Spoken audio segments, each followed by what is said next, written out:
gives us this time and place of worship where we know His presence, as the Word is proclaimed, as the Word is sung and confessed, affirmed, and as we gather with one another. It is a joy to be with you this first day of the week, this Lord's Day. Especially grateful for those visitors who are with us. We are blessed by the presence of our guests. As you pray, this is a blessed time for each of us as we worship together. As we prepare for worship, just a reminder of ministries as they are before us. I hope you've noticed in the bulletin the ministries following our Labor Day weekend. The ministries of the children and youth will resume after worship as we gather with families to share, gather around a table, share a meal together before going different ways in regard to those ministry areas.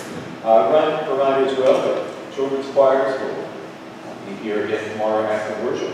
And at 8 o'clock tomorrow morning, we share the ministry of Donuts on the Corner, just going to brighten the days of our neighbors to begin their Mondays together with a gift of a donut, and anyone who's interested may be a part of that as well. The mission team will meet on Wednesday evening, and hoping that next Saturday you've made time to be a part of the Rise Against Hunger ministry that will begin in our Uptown Ministry Center at 8:30 and go perhaps no longer than 11 o'clock. But it's a wonderful ministry where we gather to prepare meals for the needy around the world. And this is for all ages, and it's even for those beyond this faith community.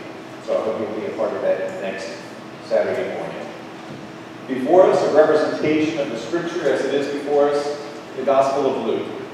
We've been spending a lot of time with Luke this year, and Jesus speaks to us from chapter 14. We've already picking up the calls to follow Him, and I look forward to sharing in that message with you.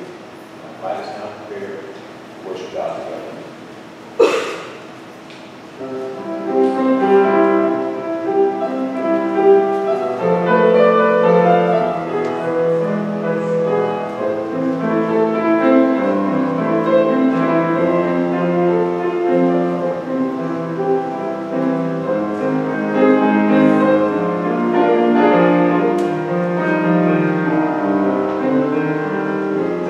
Thank you.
Our call to worship before us, I invite us to stand so we can share in this moment.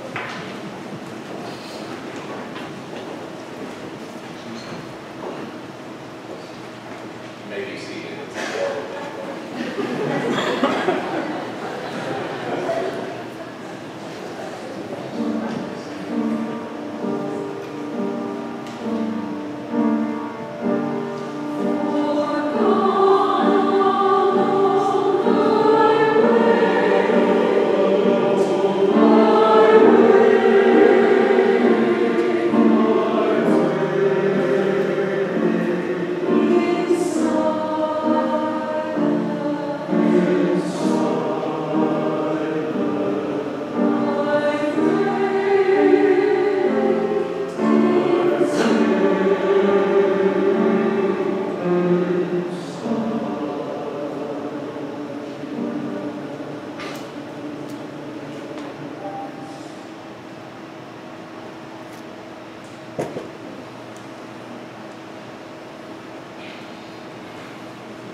We come to hear the story of God's faithfulness to past generations.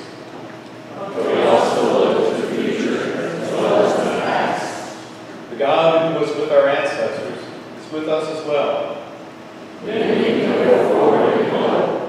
Whatever else fails, God remains faithful. Nothing can separate us from the love of God. Praise be to God.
I invite us to go to God with our opening prayer.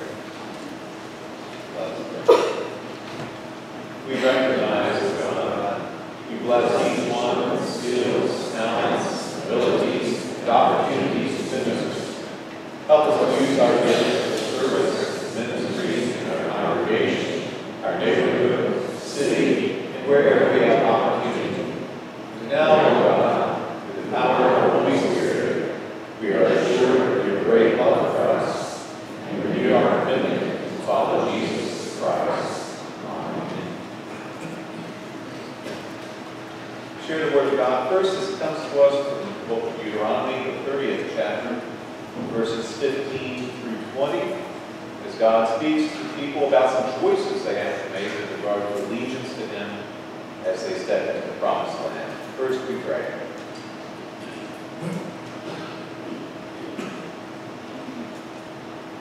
Lord, we praise you for leading us to this point. We pray we would be faithful going forward. We give you thanks for your word spoken to us now, as it's been spoken in generations past. The word alive this day and always. We give you thanks in Jesus' name. Amen. See, I have set before you this day life and good, and death and evil. If you obey the commandments of the Lord your God, which I command you this day, by loving the Lord your God, by walking in his ways, by keeping his commandments and his statutes and his ordinances, then you shall live and multiply. And the Lord your God will bless you in the land which you are entering to take possession of it. But if your heart turns away, you will not hear, but are drawn away to worship other gods and serve them, I declare to you this day that you shall perish.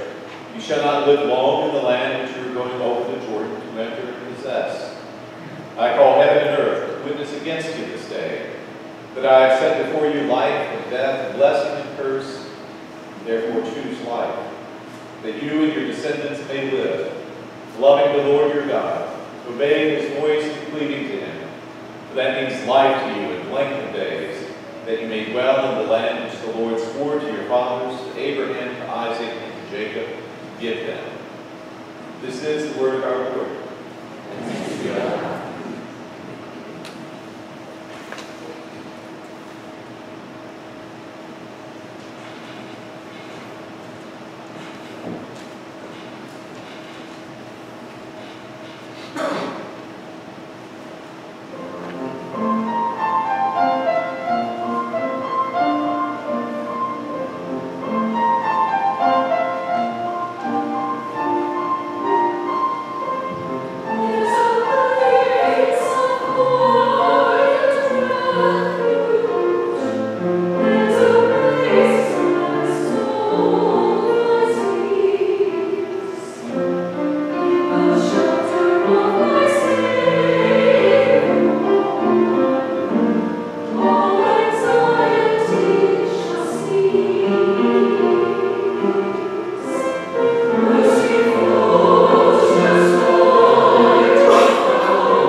about our children.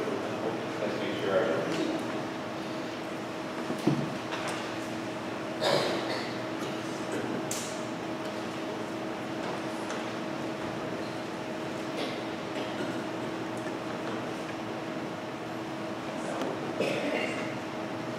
Just you.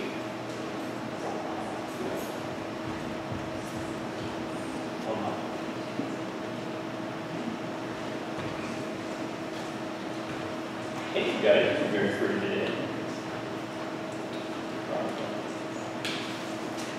So how you doing? School going well so far? Wow, that's awesome. Yeah. Those really cool birds. I love your bow. So, do you guys know what it's like to lift something really heavy that you can't really lift on your own? No. Have you ever had to lift something that you can pick up? It's really heavy. No, really? Wow. Man, when I was your age, I had to lift things I wasn't able to pick up all the time. My older brother made me do it to laugh at me. But he taught me a really important lesson by doing that. And something that God wants to teach us too is that when we have something that's really heavy that we can't lift on our own, we need help to do so. If we need help, then it's important for us to go and ask for that help. See, God knows that when there's something in our lives, it may not be something like a really big toy chest, something really heavy. It may be something that is heavy for us on the inside. God knows what it's like to help us lift that. Jesus called it carrying our cross. See, when Jesus had to carry the cross, it was this really big wooden stick that he had to lug around with him one time.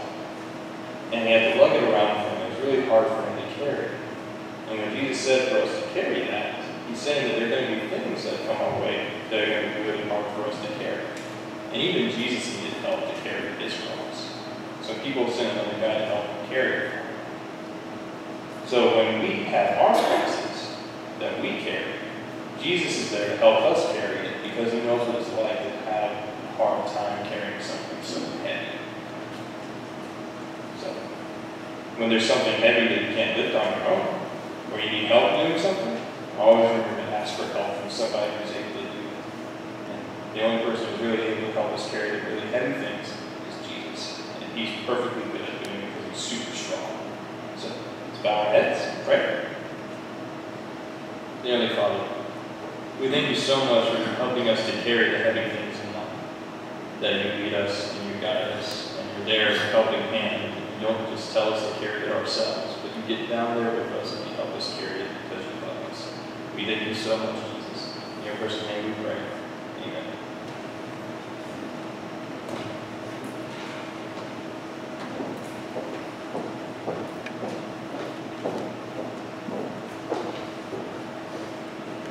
Thank you, children.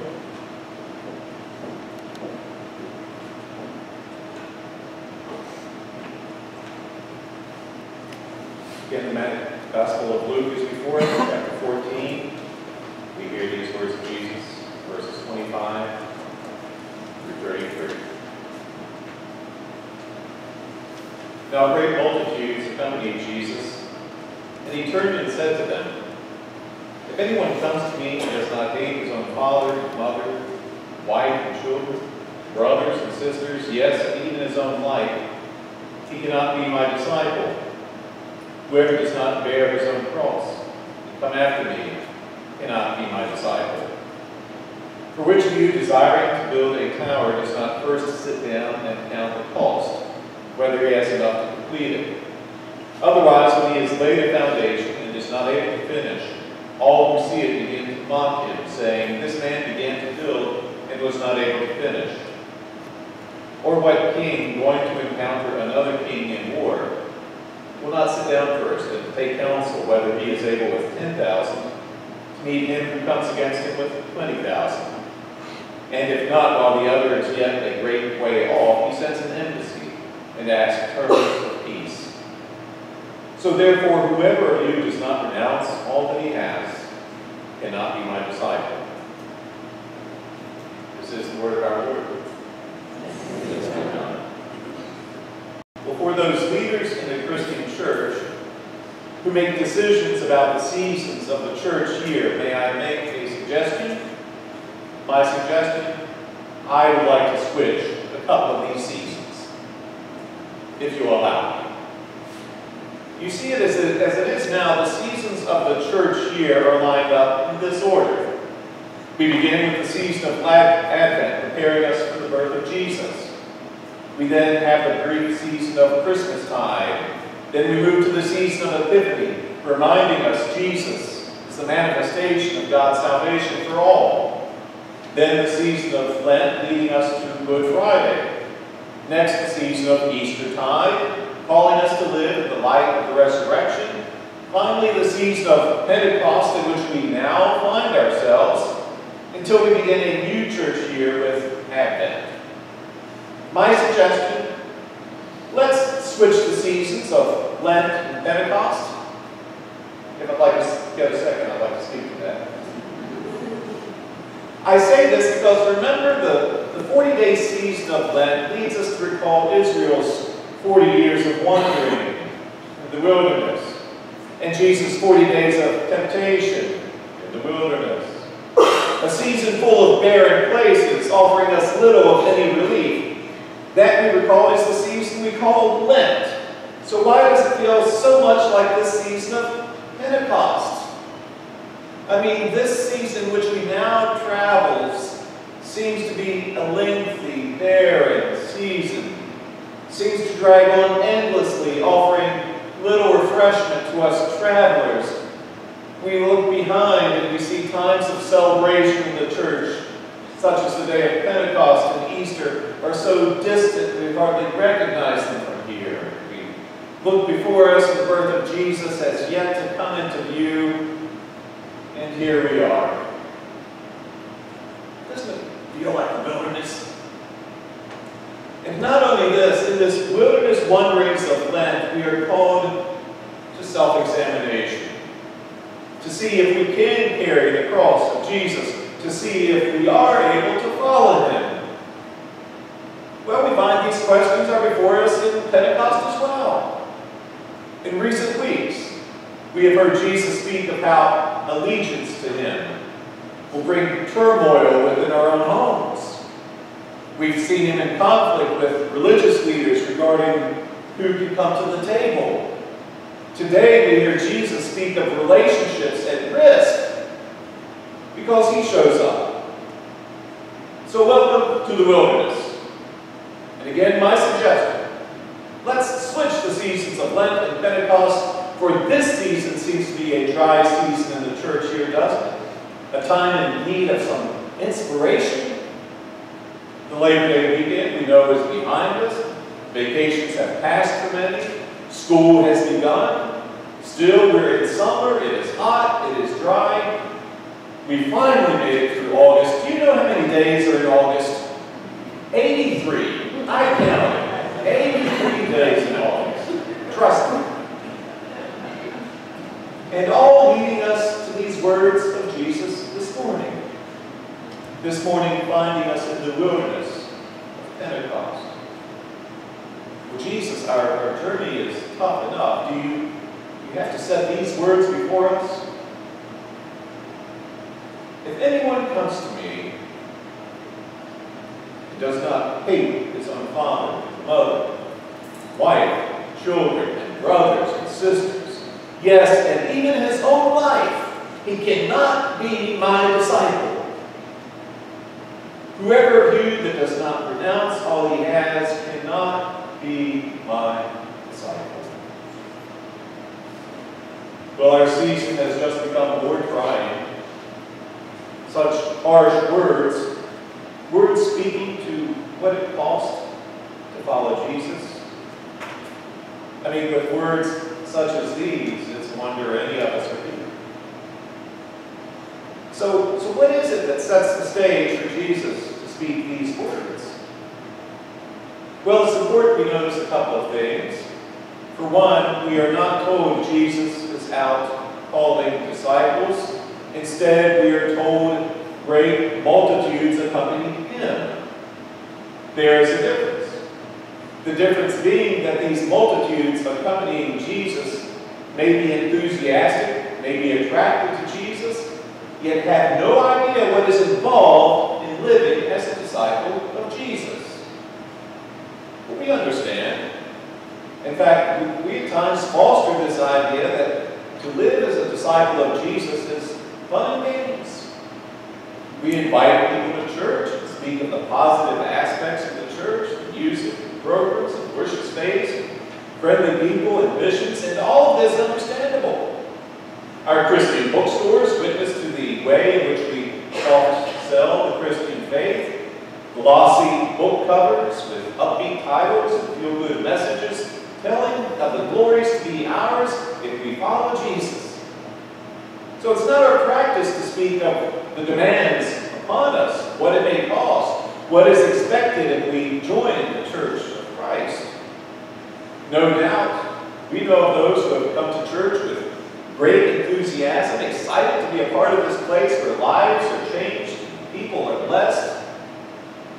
And then some crisis of faith may arise and some difficulty present itself and no easy answer is found. So they miss a Sunday or miss Sunday school or some small group meeting. No one thinks much of it at first.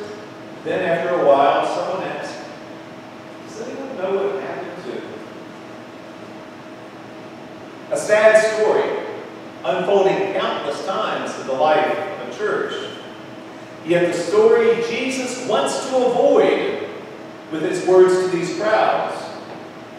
You see, it appears that those who entertain the idea that following Jesus is fun and games may have no idea what it costs. That is to say, if they so quickly jump on board to follow Jesus, they may, after discovering what it costs, just as quickly jump off board. It's a situation in which no one wins, and it is the situation that Jesus wishes to avoid with his words this morning.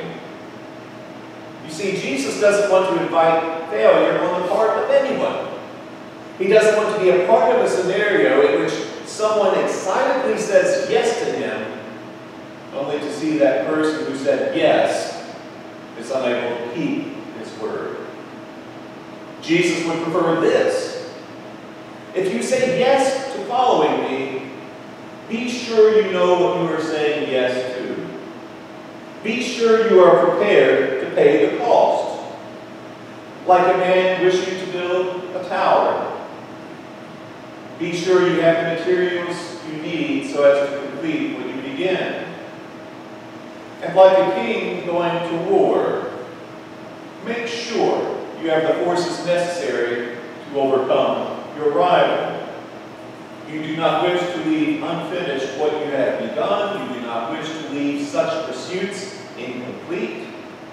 Do not take living as my disciple any less seriously than you take any other pursuit in life, pursuits of less consequence than taking up your cross to follow me.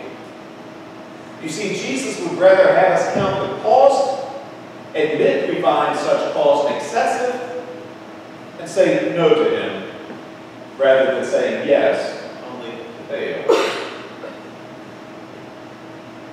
We hear his words.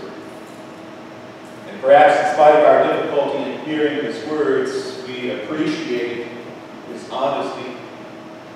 Here at least is truth in advertising. So how do we respond? Well, if we're as honest as Jesus, we know we don't have to follow him. We can hear his words, do the calculations, arrive at that point at which we say, I can't do this. That option is before us, an option acknowledged by Jesus. But if we don't follow Jesus, whom do we follow?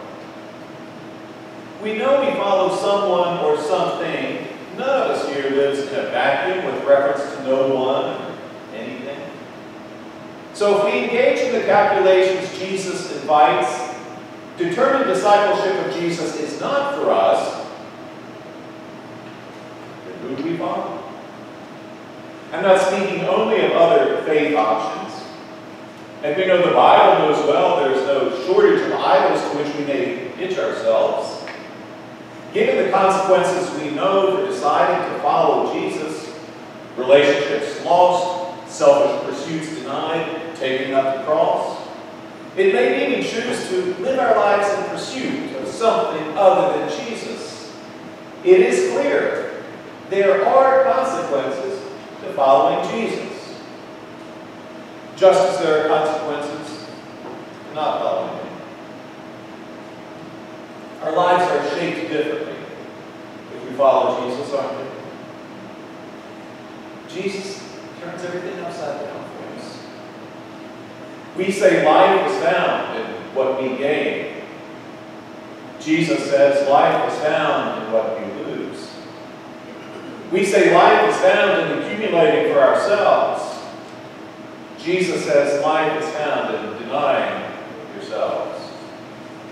We say life is found in achieving and accomplishing. Jesus says life is found in serving and giving and taking up the cross.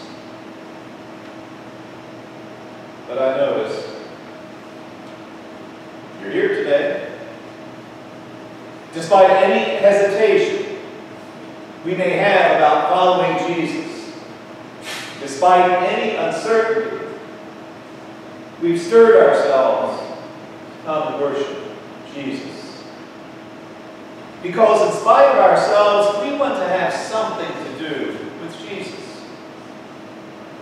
For we see in Jesus one who through his sacrifice, through his love of others, through his obedience even unto death, through his resurrection, we see someone who's pleasing to God. We want to have something to do with a life like his. We too want to be people of resurrection. If you received the local paper, you may have read in Friday's edition my account of an encounter I had with a certain lady in the hospital a few weeks ago. I was there to visit a member of First Church. Having had prayer with her, I was leaving her room when a lady across the hall called to me, asked me if I could help her. I was not sure how to respond. I thought maybe this lady believed me to be some medical personnel, which I'm not. As I hesitated in the hallway, I was relieved to see a nurse approaching. I would simply then direct the nurse to assist this woman. But before I could speak to the nurse, the woman seeking my help said to me, "I want you to come pray with me." I was more than happy to do so. Entering her room, she took my hand. I can still feel her hand. She told me she was so grateful to God for bringing her through some difficult days. A scary medical episode at home had brought her to the hospital. She had been anxious about a medical procedure that was to be performed on her, but the procedure had taken place. She was doing well. She would soon be discharged. And yes, she had called me into her room to pray with her, but she would be the one offering the prayer. Still holding my hand, smiling, she offered to God a heartfelt, touching prayer of thanksgiving. We then spoke some more. I would find out she had been to First Church a few years ago. She had taken part in our Good Friday Cross Call. She had participated in some training sessions offered by the Early Learning Center. I told her I would continue to pray for her as I left. You see, when we say yes to following this crucified and risen Lord, these holy moments find us. Yes, we may pay a price for following Jesus, but we also find as we follow him, we live a life to be found nowhere else, with no one else. We may even be brought to confess it is worth all it costs to follow this crucified and risen Lord. Amen.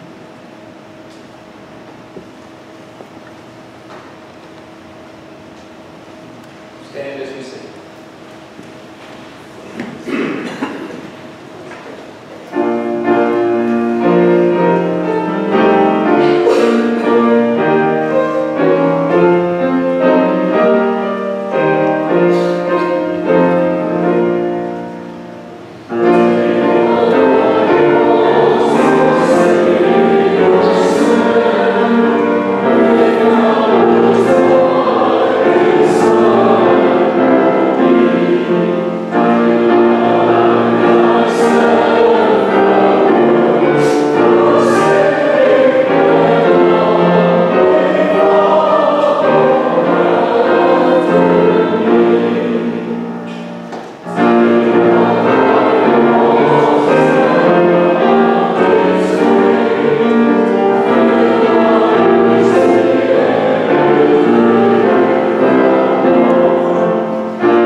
This is the good news which we have received, in which we stand, and by which we are saved.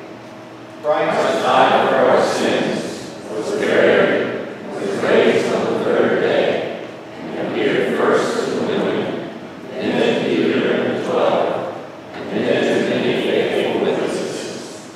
We believe Jesus is Christ, the anointed one of God, the firstborn of all creation, the firstborn from the dead, in whom all things hold together, in whom the fullness of God speaks to dwell by the power of the Spirit. Christ is dead and body, the church, by the blood of the cross, reconciles all things to God. Amen. As we stand, we welcome one another as we ask the peace of Christ.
I said the ICD. I was registered. I was on the primary.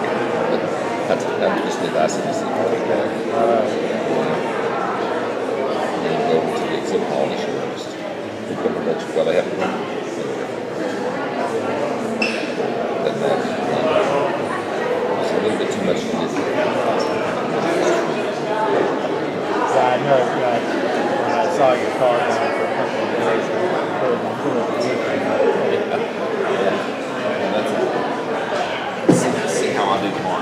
Start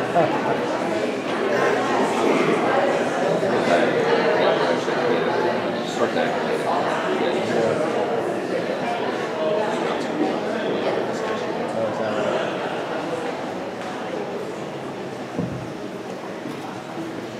We worship God as our ushers come forward. Receive out their lines and their offerings.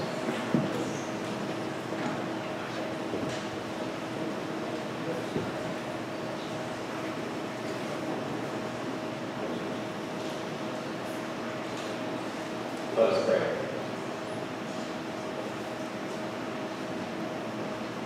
Lord, you withhold nothing from us. It is your pleasure to bless us beyond measure. We pray for daily bread. If you give us so much more, give it to us even your Son, that we may live. We return to you a portion of the gifts we have received from you with a prayer that there would be a blessing to you and all your people.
pray without ceasing. So go to God with the prayers of the people. This is a responsive time of prayer. I will name a series of petitions, including each petition with the words, Lord, in your mercy, and inviting you to respond to hear our prayer, and inviting you to name those concerns and for upon your heart as well. And then we will conclude with our Lord's Prayer. Go to God as we pray.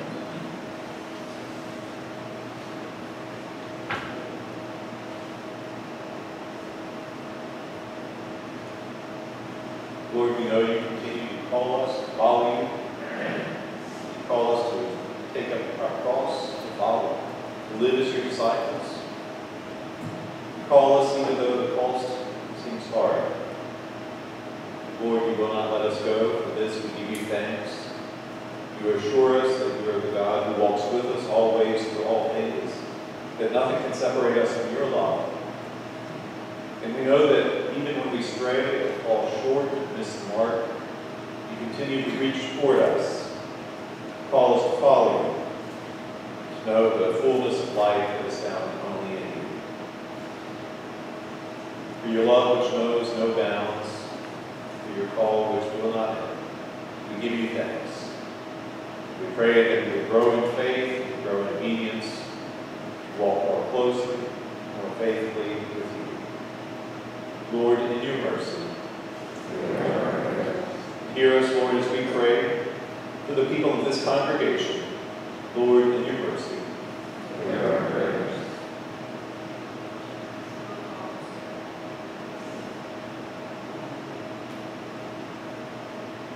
Lord, in your mercy,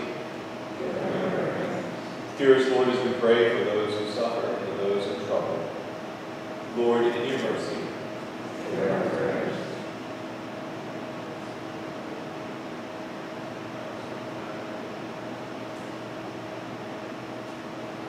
Lord, in your mercy, hear our prayers. Lord, hear us as we pray for the concerns of this community. Lord, in your mercy, hear our prayers.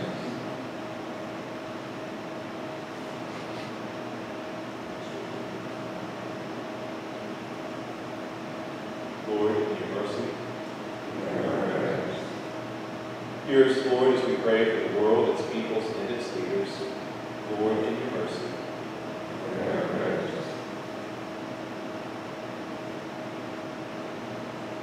Those recovering from Hurricane Dorian. Lord, in your mercy, hear our prayers. Hear us, Lord, as we pray for your church, its leaders, its members, and its mission. Lord, in your mercy, hear our prayers.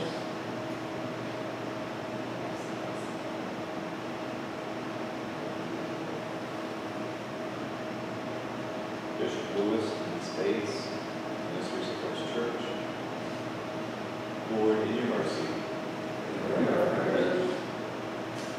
We hear our prayers gathered with those of your saints present with us now. Pray as Christ has taught us. Our Father, who art in heaven, hallowed be thy name. Thy kingdom come, thy will be done, on earth as it is in heaven. Give us this day our daily bread. Give us our trespasses, as we forgive those who trespass against us. Lead us not into temptation, but deliver us from evil. For thine is the kingdom, and the power,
our Lord does go with us as we go from this place in light in this community and beyond, proclaiming the good news that God is with us now and always. Go in peace in the name of God the Father, God the Son, God the Holy Spirit.